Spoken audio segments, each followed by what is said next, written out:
Det er Gitte fra bilsystem.dk. I den her video der vil jeg vise dig forskellen på at have et link fra Bilbasen, der viser dine brugte biler på din hjemmeside, og så have det, der hedder et XML-feed, som giver dig en responsive løsning. Her kan du se en forhandler, der har det, der hedder et indfømet link på sin hjemmeside.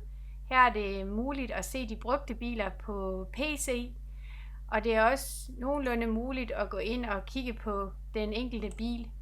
Men lige så snart du så begynder at vil se det på mobiltelefonen, og jeg har sådan en lille værktøj her, så jeg lige kan minimere, så kan du se, at det begynder at blive problematisk, fordi for det første så er billederne meget, meget små, og for det andet så tager den ikke al teksten med.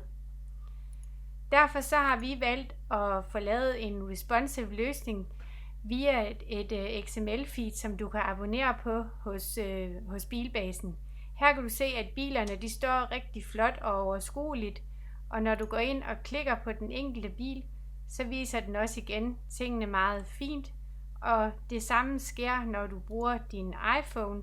Her kan du se, hvordan at alle informationer de lægger sig fint ind under hinanden, og du kan se, at billedet er stort, og der er oven i købet lavet sådan en lille slider, så billederne de hele tiden står og skifter.